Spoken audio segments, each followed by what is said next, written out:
Last week, Canon Jody opened his sermon by referencing Star Wars: A New Hope and how it serves as a prologue for the entire series. He went on to talk about the cosmos, the Word, and creation.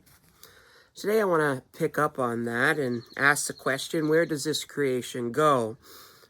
Where does it lead us? And what are the challenges that we face in our relationship with God and one another? Are we able to make that leap of faith when we are tested by God and by one another?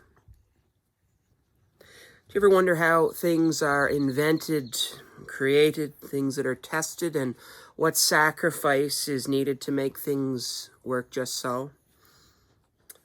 Well, last week there was an image floating around the internet that I felt was quite interesting. It was an image of a man standing less than 10 feet apart from another man who was pointing a gun at him at point-blank range.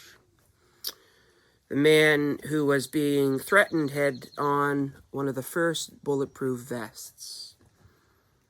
This image was released by the Protective Garment Corporation of New York.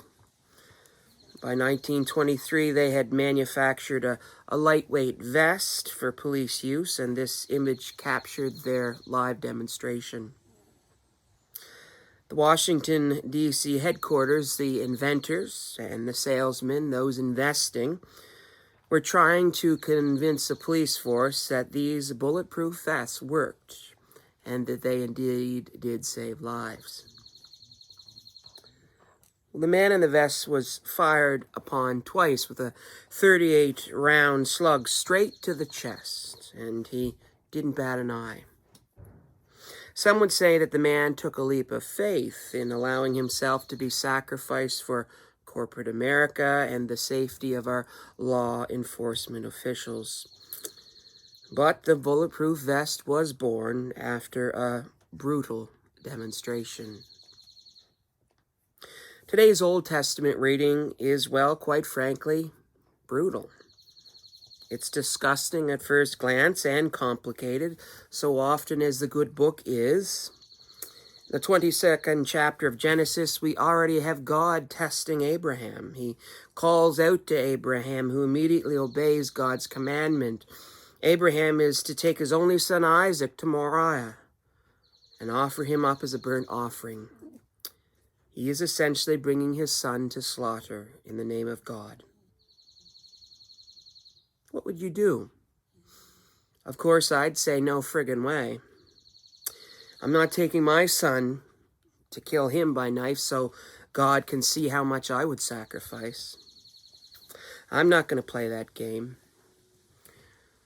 But just as Abraham is to kill his son, a ram walks through the bush, and it is said that the Lord provided the ram to Abraham at the last minute to reward him for his loyalty. So Abraham passed the test, that being, what would you do for God? This story really focuses on the fact that much of what we do in life is done with fear and trembling. Often there is a dilemma that we face when we have a choice to make, only to find a ram appearing in the thicket. The Lord always seems to provide. Sometimes we don't feel like God is providing. Sometimes following God, being a Christian, might mean that we have to reflect on our values and what God is calling us to. But yes, what a weird way for God to show us this dilemma. And with that provision, we are, I guess, to do likewise. We are to provide as God provides for us. Our gospel in Matthew picks up with this test of faith. Matthew teaches us in our reading today how the church is called to trust even when things don't look copacetic. God rewards those who live out faithful lives as Christians. And when we welcome, we are appreciated. The love thy neighbor kind of stuff. Jesus says to his followers, whoever welcomes you welcomes me, and whoever welcomes me welcomes the one who sent me. Whoever welcomes a prophet in the name of a prophet will receive a prophet's reward. And whoever welcomes a righteous person in the name of a righteous person will receive the reward of the righteous. And whoever gives even a cup of cold water to one of these little ones in the name of the disciple, truly I tell you, none of these will lose their reward. Well, in 2020, let's give a cup of cold water to one of those little ones in the name of a disciple. Remember Donald Trump holding a Bible in front of St. John's Episcopal Church in Washington, D.C. The media actually failed to record something. What we might not have heard is that there were reports that members of the parish were standing on the perimeter of the property at St. John's, handing out water and provisions to protesters who were in need.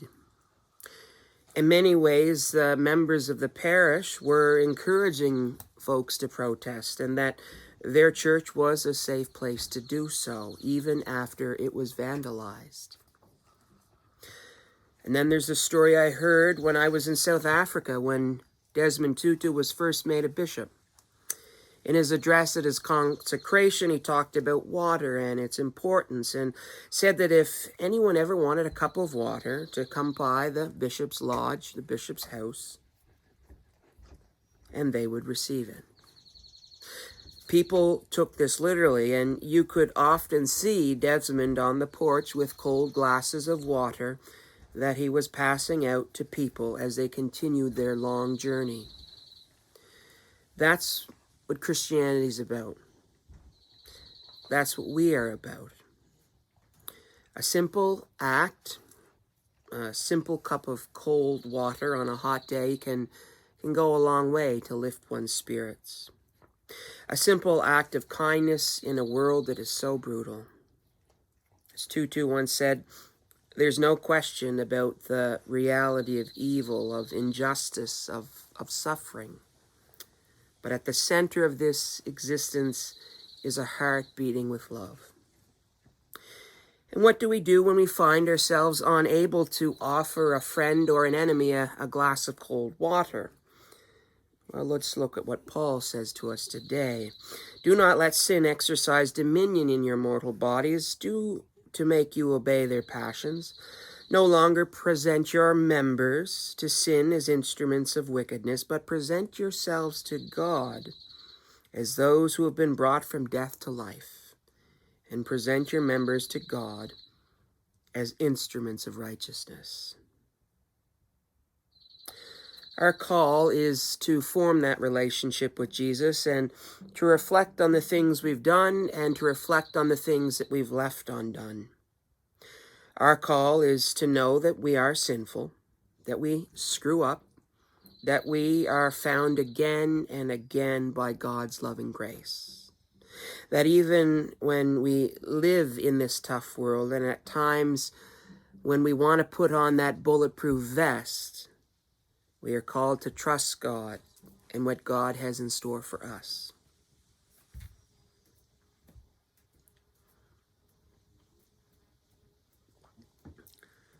So what are you going to do today? Are you going to pass out water? Are you going to live like Abraham and make the sacrifice no matter how brutal it is?